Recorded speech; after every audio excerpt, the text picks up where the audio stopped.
Hi friends, ഇന്നത്തെ ഒരു video unboxing ആണ്. അപ്പം ഞാൻ മീഷോയിൽ നിന്നൊരു പ്രോഡക്റ്റ് ഓർഡർ ചെയ്തായിരുന്നു കേട്ടോ. നമുക്കൊക്കെ യൂട്യൂബ് ചാനലുള്ളവർക്കൊക്കെ ഉപകാരപ്പെടുന്ന ഒരു പ്രോഡക്റ്റാണ് ഞാനിന്ന് ഓർഡർ ചെയ്ത് വന്നിരിക്കുന്നത്. കുറച്ച് ദിവസമായി ഓർഡർ ചെയ്തിട്ട് ഇന്നാണ് വന്നത്. അപ്പോൾ എന്താ സാധനം എന്നറിയണ്ടേ? ഒരു ട്രൈപോഡാണ്, ഒരു ചെറിയൊരു ട്രൈപോഡ്. സെൽഫി സ്റ്റിക്കായിട്ടും ഒക്കെ ഉപയോഗിക്കാം. ട്രൈപോഡായിട്ടും സെൽഫി സ്റ്റിക്കായിട്ടൊക്കെ ഉപയോഗിക്കാവുന്നതാണ്. അപ്പോൾ നമ്മൾ ഈ കയ്യിൽ ഇങ്ങനെ മൊബൈൽ പിടിച്ച് വീഡിയോ എടുക്കുന്നതിൽ നല്ലതാണ്. ഞാൻ വിചാരിച്ചു ഇങ്ങനെ ഒരെണ്ണം എടുത്തു കഴിഞ്ഞാൽ അപ്പോൾ അത് സെൽഫി സ്റ്റിക്ക് ആകുമ്പം നമുക്കത് ഉപകാരപ്രദമാകും. അങ്ങനെ ഞാൻ മീഷോയിനകത്ത് സെർച്ച് ചെയ്ത് കിട്ടിയത്.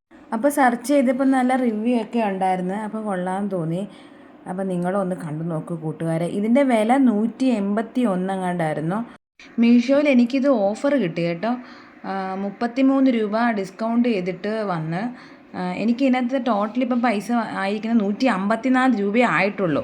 ഞാൻ പേയ്മെൻറ്റ് ചെയ്തിട്ടുള്ളൂ ഇതിന്. അപ്പോൾ നല്ലൊരു പ്രോഡക്റ്റാണ്. റിവ്യൂ നോക്കിയപ്പോൾ നല്ല റിവ്യൂ, ഇതിനകത്ത് എല്ലാവരും വെരി ഗുഡ് എന്നൊക്കെ പറഞ്ഞിട്ട് നല്ല റിവ്യൂ, പ്രോഡക്റ്റിൻ്റെ ഫോട്ടോയും വീഡിയോസും ഒക്കെ കിടന്ന്. അപ്പോൾ എനിക്ക് ഇഷ്ടപ്പെട്ടു. ഞാനിത് കൂടുതലായിട്ടും മേടിച്ചത് നമ്മുടെ മൊബൈൽ ഇങ്ങനെ വീഡിയോസ് പിടിക്കുമ്പോൾ കയ്യിൽ പിടിച്ചല്ലേ. അപ്പോൾ എനിക്ക് ഇത്രയും ഒരു പോർഷൻ്റെ ആവശ്യമേ ഉള്ളൂ. പക്ഷേ ഇതിനകത്ത് നമ്മൾ സെൽഫി സ്റ്റിക്കുണ്ട്. അങ്ങോട്ട് നീട്ടുമ്പോൾ സെൽഫി സ്റ്റിക്ക് വരുന്നതായിരിക്കും. അപ്പോൾ എനിക്ക് ഇത്രയും വേണ്ട, എനിക്ക് ഇത്രയും പോർഷൻ്റെ ആവശ്യം മാത്രമേ ഉള്ളായിരുന്നു. പക്ഷെ നല്ല പ്രോഡക്റ്റാണ്, എനിക്ക് ഇഷ്ടപ്പെട്ടു. അപ്പോൾ കൂട്ടുകാർക്ക് വേണമെങ്കിൽ മീഷോയിലൊന്ന് സെർച്ച് ചെയ്ത് നോക്കൂ. നമുക്ക് ഏറ്റവും ഉപകാരപ്രദമുള്ളൊരു സംഭവം തന്നെയാണിത്.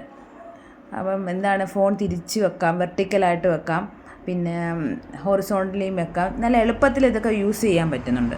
പിന്നെ അത്യാവശ്യം ലൈവ് ചെയ്യാനും പറ്റിയ ഒരു ട്രൈപോഡ് തന്നെയാണ്. അപ്പോൾ ഈ പ്രോഡക്റ്റ് കൂട്ടുകാർക്ക് എല്ലാവർക്കും ഇഷ്ടമായോ? ഇന്നത്തെ വീഡിയോ എല്ലാവർക്കും ഇഷ്ടമായെന്ന് വിചാരിക്കുന്നു. അപ്പോൾ പുതിയൊരു വീഡിയോയുമായി വീണ്ടും വരാം. ടാറ്റാ.